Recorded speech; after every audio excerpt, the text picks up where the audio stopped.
Welcome to Three Lanes number 66. This episode is coming out late, and it's not because it was by choice. Let's put it that way. Sometimes you have to stop and enjoy your life and your family. So that's what I did.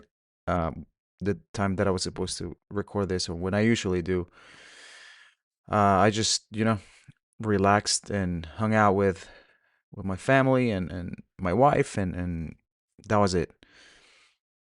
In the back of my head, I had it there that I was supposed to be recording and I was supposed to be doing something, but I try my best to let it go and just, enjoy the moment and not get caught on just like my self-set hamster wheel of, just I have to be doing something all the time. I love making things and I love making this just because, it's a way for me to learn and put in practice everything that I'm learning with my current program, MBA program, and it's kind of like a way of not forget the stuff that I've learned or the stuff that I really don't want to forget and I want to keep putting in practice. So I try to analyze all these things to keep me in shape, mental shape.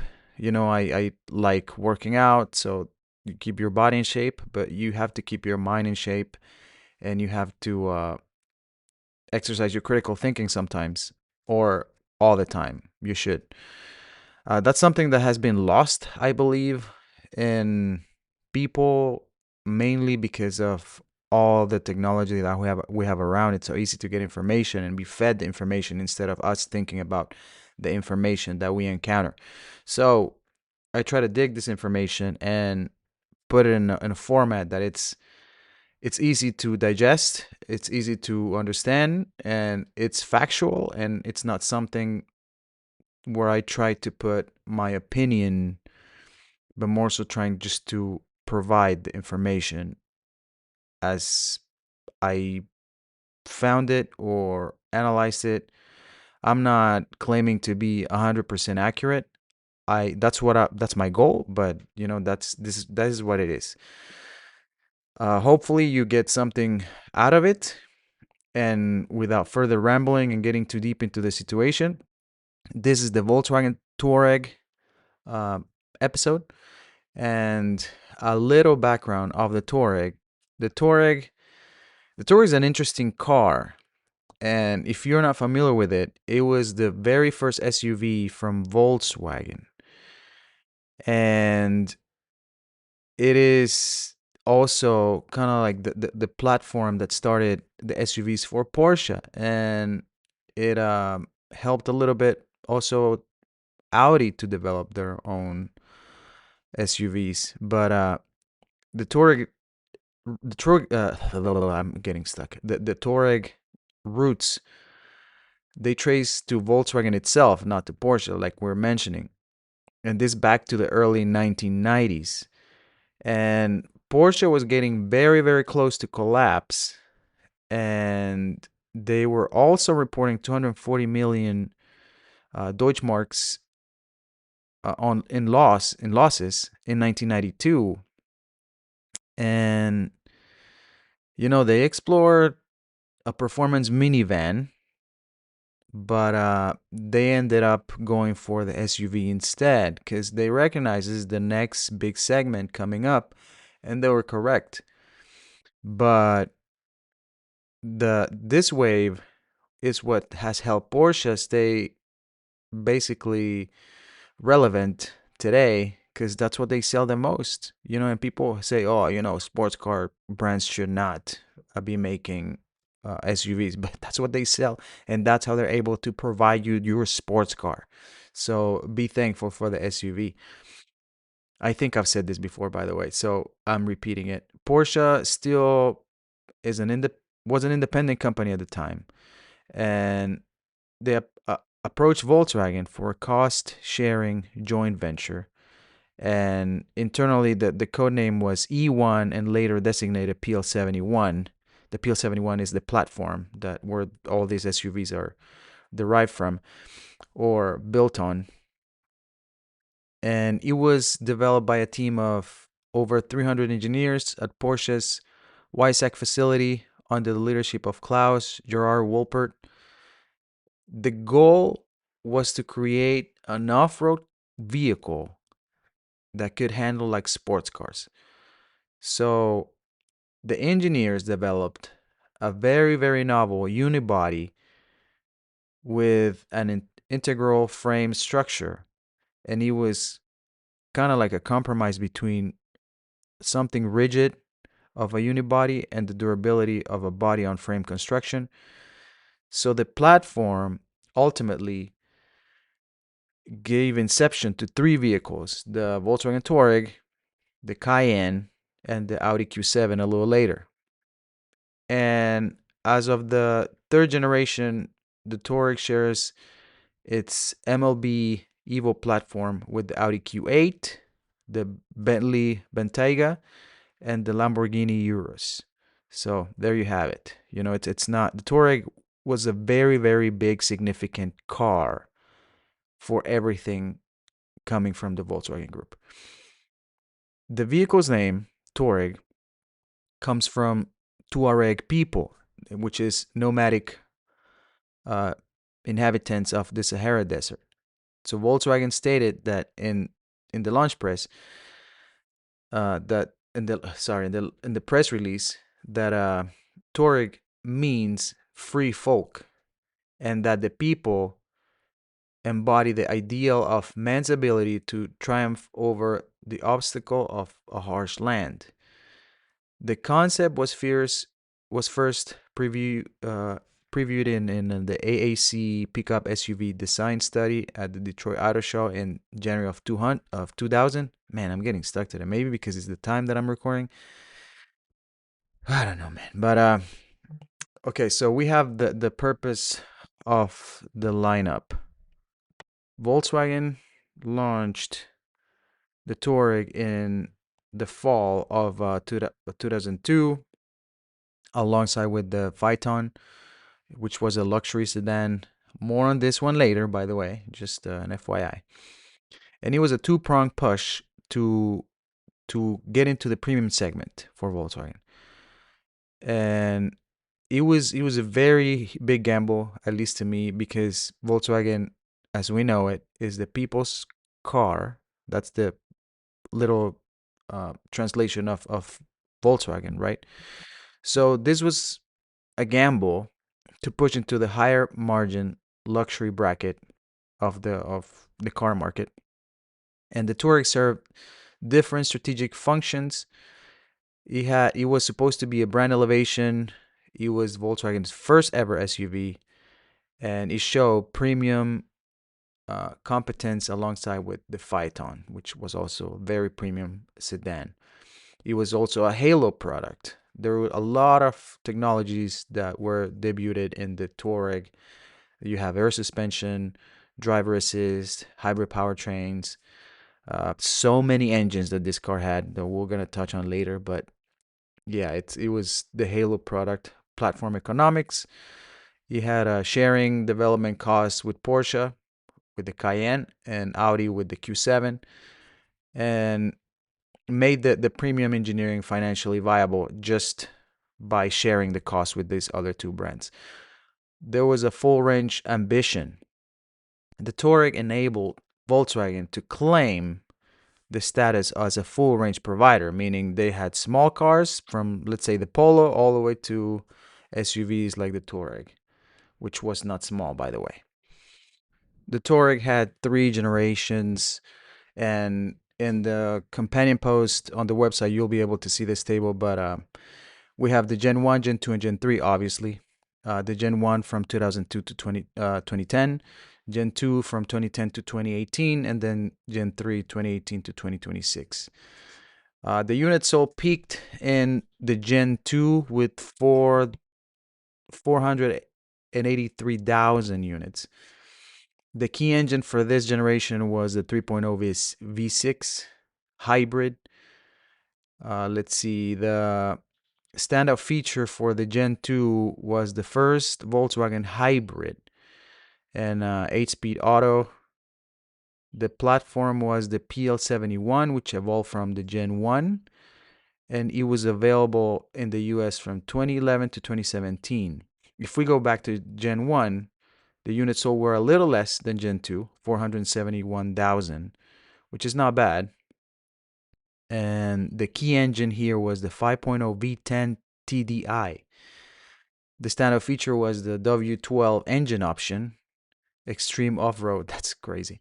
And the platform was PL71. The US availability was from 2004 to 2010. And finally, the Gen 3, which was not the greatest. And as of 2025, the units sold were 265,000, which is almost half of what the other two generations had, not combined and individually. The key engine was another 3.0 V6 TSI e-hybrid R. The standout feature was fully digital Innovation cockpit, and the platform is the MLB Evo. US availability, it was not sold in the US. That's why we did not see it here. But if you want something similar, you can get a Bentley Bentayga or a Urus, right? That's where you can find all these features. And if we analyze the product, the Touareg as a product, it was positioned as a mid-sized luxury crossover SUV, and he competed with something like the BMW X5, the GLE from Mercedes. Let's see, another of their siblings, right? The Q7 and the Cayenne. The engine range was huge. I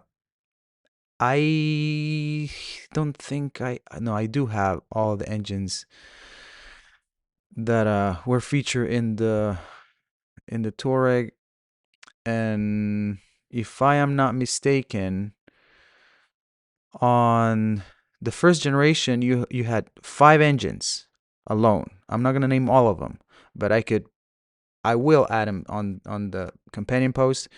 Diesel engines, you have 3, 6, 7 engines. So just there, you have 11 engines total. And that's just the first generation, by the way. So the amount of engines that you have on that car is pretty big. Uh, it was honestly, it was one of the best cars probably that Volkswagen had. And when it comes to SUVs, I think is the best one that they've had. And let's leave it at that. I don't want to get into the debate. That's just my thought. Again, like I said at the beginning, I don't want to put too much of my opinion here, but eventually here and there is gonna be sprinkle. I guess it's inevitable. But across its life, the Touareg offered a wide range of engines, from the 2.0 4-cylinder turbo to a 6.0 W12 engine. The first generation offer 5, 6, 8, 10, and 12-cylinder options, and it was honestly unmatched in this segment. The V10 TDI 5.0 diesel became a legendary powertrain, the one that was featured in, I don't know if you saw the commercial of the Touareg towing a Boeing 747 in 2006. That engine did it. The off-road capabilities, the Touareg, man, it was a permanent 4-motion, all-wheel drive, low-range transfer case, optional locking center and rear differential, by the way. Air suspension with 6 height settings. It was all set up for off-roading if you want it. The technology innovations that we see in the car throughout the 3 generations, the Touareg pioneered or early adopt actually features including electromechanical roll stabilization, ABS Plus, which is 25% shorter braking on loose surfaces, dynamic light assist, night vision, area view 360-degree cameras, travel assist, semi-autonomous driving, and the fully digital Innovation cockpit that we didn't get in the US. Quality and comfort, we have interior feature 4-zone climate control, electric seat belt shoulder adjusters, cool glove box, which I think some of the GTIs do have that. So the technology started at Touareg, but then it got trickled down to other products from the Volkswagen group. Premium leather, wood trim options, luxury features, unusual for Volkswagen, by the way. Motorsport pedigree. This one is worth noting because we have that the Touareg actually won the Dakar Rally from 2009 to 2011, and a modified Touareg Stanley, it was the name of the Touareg, won the 2005 DARPA Grand Challenge for autonomous vehicles, and it was a milestone in self-driving technology. What happened to all that technology for Volkswagen now? I don't know. It's a great question. But the pricing for the Touareg in, let's say, 2005 Gen 1 was 37,000 to 67,000, depending on the engine that you chose. That was the price that you would be aiming at or looking at. In 2011, for the Gen 2, it was between 44K to 57K. We're talking USD here.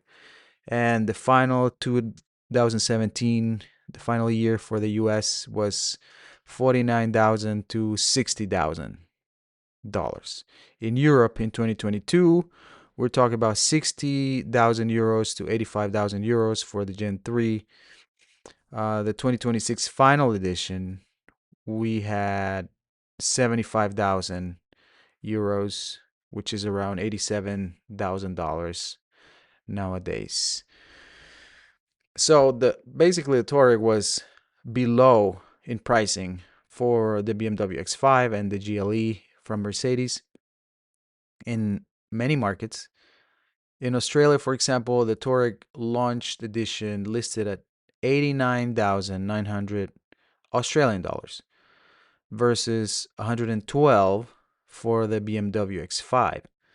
It was around 20% less than the BMW.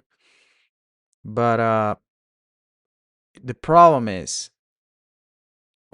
was that American consumers, I'm talking about the US, by the way, obviously, because I said American, right? American consumers were not willing to pay 50 to 60K for a Volkswagen, even though you could have all the bells and whistles in a Volkswagen, but people, because of the brand, they were not willing to pay for it. And one of the examples that we saw for a little bit was with Kia and Hyundai.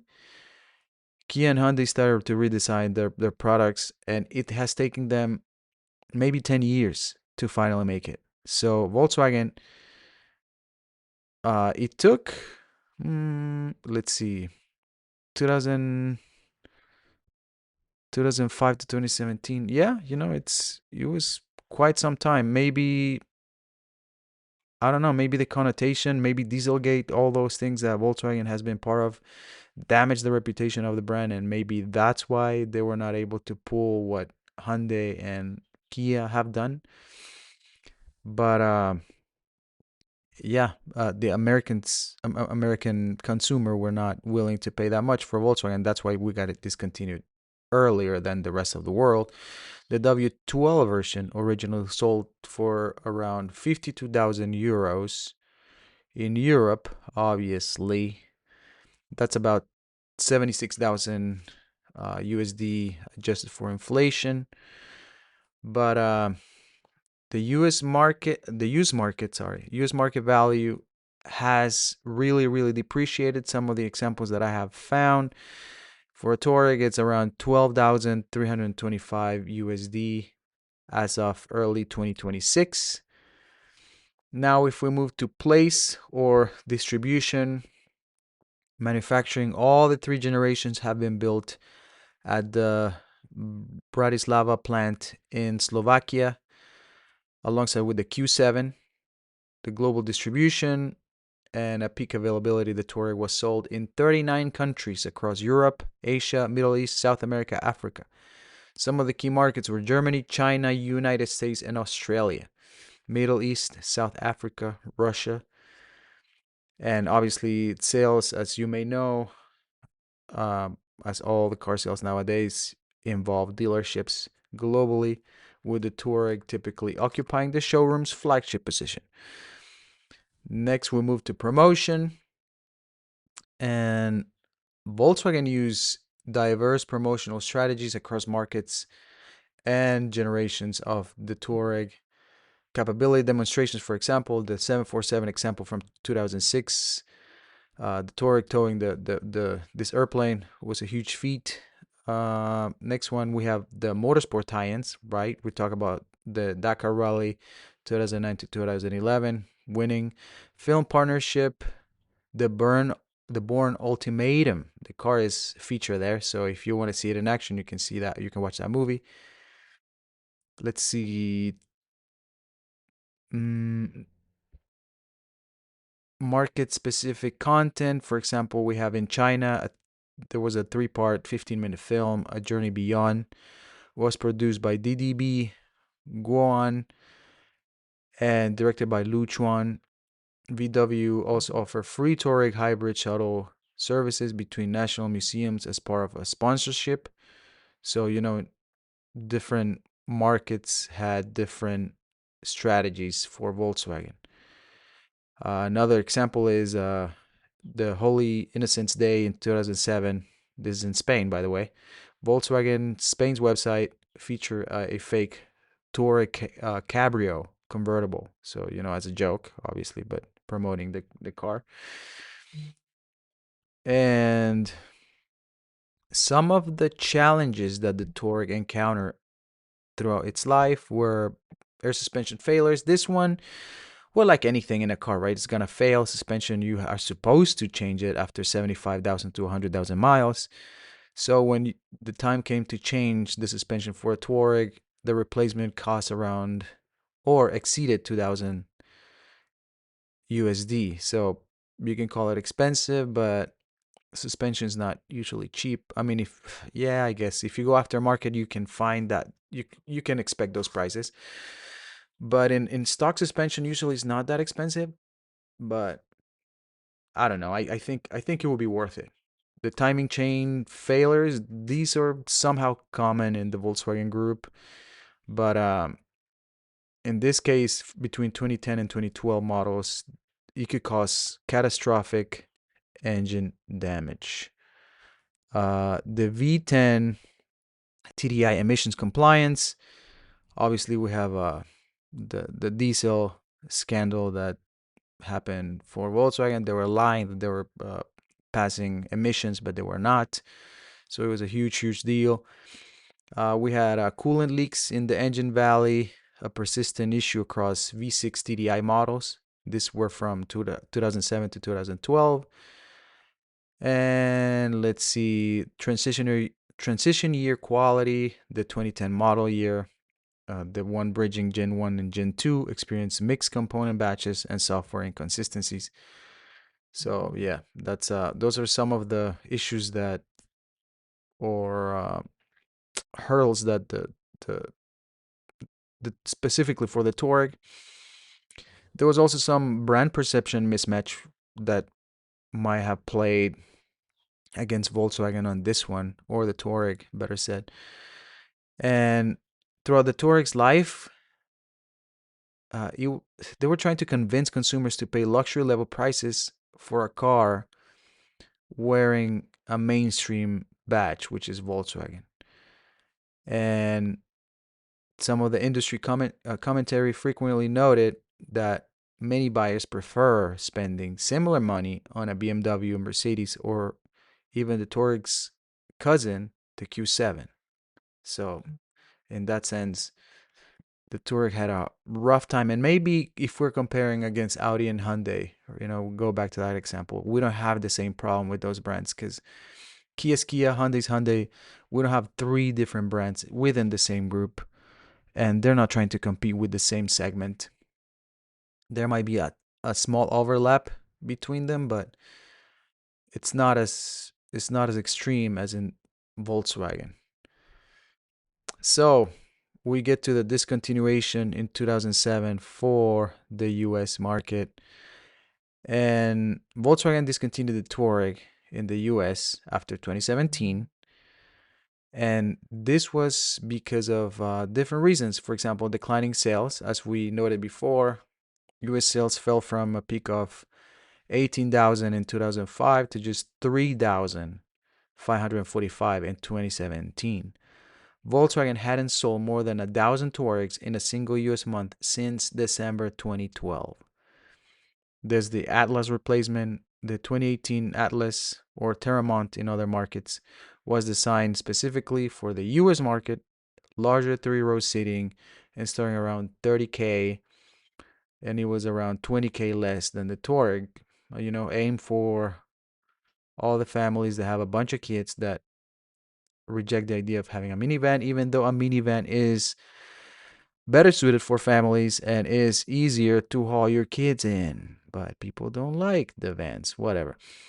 T1 redesign. The 2018 T1 got bigger, chunkier, and it offered three rows and 57% more cargo space. And it was another overlap with the Touareg, right? So Touareg Atlas kind of killed this segment, or it covered more range, I would say, better than just having the Touareg, and a slightly bigger GTI with the T1. We have the Dieselgate aftermath. The 2015 scandal destroyed the TDI variants in the US. There's no way that they were gonna keep any diesel vehicles on the road in the US after all that scandal. Price sensitivity. US consumers have been reluctant to spend 50 to 60K on a Volkswagen for a long time. So, that's another issue. Add to that all these other issues that I mentioned, and you have, you cannot make a case kind of like Hyundai and Kia, although Hyundai and Kia start with pretty crappy quality. But overall, hiring, designers from Audi and all that stuff has made them a more credible brand. Now, if we go to the global discontinuation, Volkswagen confirmed in October 2025 that the combustion engine Touareg would end in 2026, concluding a 24-year, three-generation, 1.2 million unit run, and a final edition model was going to be made uh, and able to order through March of 2026. So if you're anywhere outside the US, you can order the last Touareg till the end of this month, I believe, starting at 75,000 euros. Some of the factors of the global discontinuation is the global decline in production. The output fell from 80,000 units in 2011 to 31,000 units in 2022. Volkswagen strategic pivot. Volkswagen CEO Oliver Bloom, Volkswagen is shifting now resources towards higher volume models like the T1, Tayron, which I don't know what that is, the Terramont or Atlas, and its electric vehicle offensive, which I don't know how that's gonna work out. But portfolio rationalization. Volkswagen plans to let Audi and Porsche serve the premium SUV segment, kind of like Tudor and Rolex, right? Um, we could call it like if there was another brand, another watch brand under Tudor, then you would have Rolex as the Porsche, Tudor as Audi, and another brand as the Volkswagen. Luckily, the Rolex group is not in that pickle, so they don't have to worry about that. But that would be the best example I can offer you. Let's see. This will reduce the brand overlap, and I think it makes sense. There's a potential EV revival. VW's been careful about announcing uh, specify or specifying the end of combustion engines. Although we see Porsche taking that back, and going back to ICE engines, internal combustion engines. But there might be a potential, and I'm not saying they're just gonna end all the internal combustion engines. I'm just saying that for the Touareg, they might be hinting at an electric successor for the Touareg, not for all the internal combustion engines. And here is where I will leave it. The Touareg is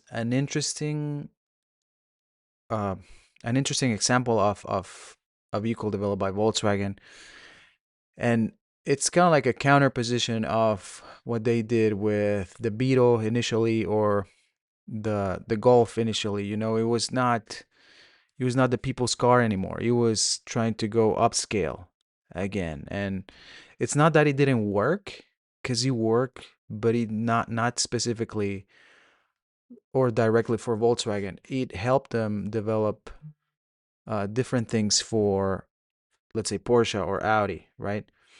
It was not beneficial directly for Volkswagen. Now, will we see something similar from Volkswagen again, like trying to go up market? We could argue that we saw the new electric van try to do the same, and it imploded, just like the previous episode where I mentioned that. That was episode number 55, if you're keeping track at home. But yeah, I'm already at 30 minutes. I'm pretty far beyond my goal of time. Again, thank you so much for stopping by. I will see you next time.